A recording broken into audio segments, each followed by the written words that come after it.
within a company, a lot of times there's functions that really are at odds with each other. So what I've seen a lot is sales and marketing butt heads. Marketing is saying, we're giving you good leads. Sales is saying, these aren't great leads, I can't close them. And they butt heads. But one other area where I really see it happen a lot is when it comes to a website, and particularly the copy and what is said on the website. And that's between UX or product and sales, and then also from a SEO standpoint. And so SEO butting heads with the product and sales team and really trying to talk about, like, how can we achieve a good user experience? And it's really kind of a debate between the two. And what the SEO side will say is, we need to get people to the page, so we need to focus on SEO elements, because it doesn't matter how cool or great or good the flow is on the website if we can't get anyone there. And the product team or the sales team or whoever's overseeing UX will say, well, what's the point of driving people there and then give them a terrible experience? And to be honest, they're both right. There has to be some compromise, and it's important that these two areas slam heads against each other, because what it ends up getting you to is creativity and finding good solutions that achieve both good form and UX and also are able to drive leads to the website. And so what I mean by that, let's look at a few different examples of where what's trying to be achieved and how there's able to be compromise to make that happen from both an SEO, driving people to the site organically, and then from a flow standpoint, conversion rate optimization, talking about the product, using good language side of things. Okay, so let's start here. So we can look at this page, and this copy right here appears to be what you would think would be the H1 on the page. Now, H1 is incredibly valuable from an SEO standpoint. You really want to align the page title with the H1 and have some continuity there for whatever term you're targeting.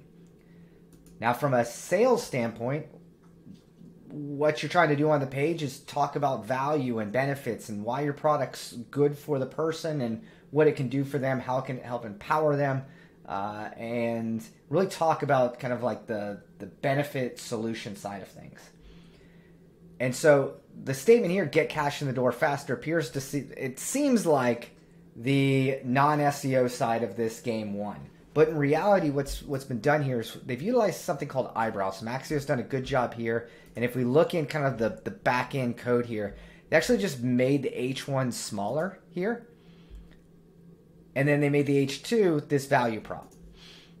And that's probably the most common way that you'll see on product pages to get both the term you're trying to rank the page for and also a value prop, both prominently featured and both achieving what they're trying to do on the page. All right, so that's the first one. All right, so let's take a second situation. SEO is like, we need a really long blog. We need like 4,000 words in order to rank. It's a big, meaty topic. And so because of that, we need to write something super long. And what someone else might say, whether it's product, whether it's sales, whomever, is going to say, 4,000 words, like no one's ever making it to the bottom of that. Why are we wasting our time and effort and resources writing something that long? Yeah, you may attract people to the page, but like, what are we really achieving here? And ultimately, an even better or even further could drive home the point of like, no, we're burying really good information. Why don't we break it up into 4 pages? And the SEO might say, because my research is saying we need to get all this on one page or we're not going to rank. And so there has to be some solution to make it easier for the user to navigate down the page. And a great way to do that is table of contents that stickies to the side as you move down the article and allows the user to jump down to exactly what they want to see. So this is like a big 4,000 word long form content that's talking about a lot of different broad topics that might link down to more detailed pages. But if I'm reading this, I can quickly jump down to what's most important to me by just clicking within the table of contents. Again, that's a great way to take that kind of SEO side of things of we need a really long blog and then provide a better user experience, a better way to navigate the site and not just build for the machine, build for the search engines, build for the crawlers, right? Okay. The third one I want to talk about is improving the word counts on product pages. So we're going to jump over to Pipedrive here. Now Pipedrive has a page here on sales automations. They do it like a lot of product pages are doing. They're kind of talking about different things that their CRM does. Allows you to link in to dive deeper into it. They got social proof. It's a good page. They've got these learn mores. These are good, what I'd call like roadmap or signs to kind of push someone deeper in and let them dive into content that's more important to them. But as we get further down into this page has maybe 500-600 words on it before you get down to this. Now, what FAQs, these are a great way for, if an SEO is like, look, I need more content on this page. And the product manager or whoever's overseeing product might say like, I don't want to just put content on the page for the sake of putting content on the page. And a great compromise here, or a great way to achieve what the SEO is trying to get to, is going after some of these longer tail terms in an FAQ, and it's putting them at the bottom. And I usually like having these expanded. It's already at the bottom of the page, so there's usually not a reason to hide this information to require someone an extra click. But it's to provide these FAQs that could get, I mean, these could be broken out quite a bit more and make these a bit longer form. And you could get 300, 400, 500 more words in these FAQs, which will expand out the topical coverage. It can address some of the most common questions related to sales automation software. And so it's a really good way, again, to compromise between SEO and product. The last one I wanted to touch on is just one that should make both sides happy, which is this is a great hub page by Atlassian. So I'm going to go all the way up to the overview here.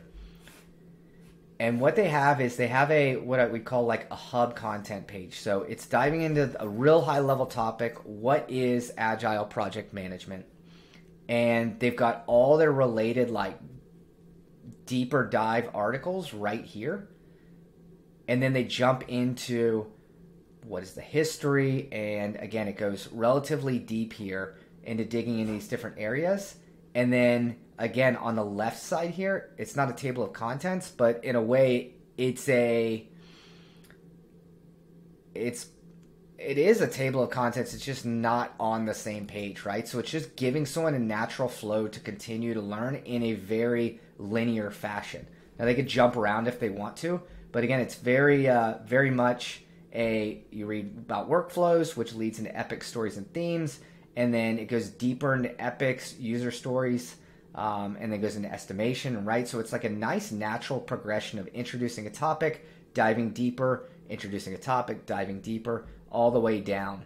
And if it's a true like step by step, so if this is like teaching someone how to use something or teaching someone about a particular topical area, you would even have something at the bottom here that has a move on to the next topic, click this button, right? And then they just kind of keep moving through learning. And it's a bit like going through a textbook to a certain degree. Often used and most effective in very educational. Oh, they actually have it down here. Even better. So up next, workflow. You click through, you get right to the workflows. And yeah, as you get to the bottom, you would do this. So it's a great flow here. I think they've done a really good job with this. I like that as you scroll up, it stickies up and down. I think Atlassian's just done a really good job from a UX standpoint. And this is an SEO's dream right here. Like all this is interlinked together. It's just a really nice page to blend those two together.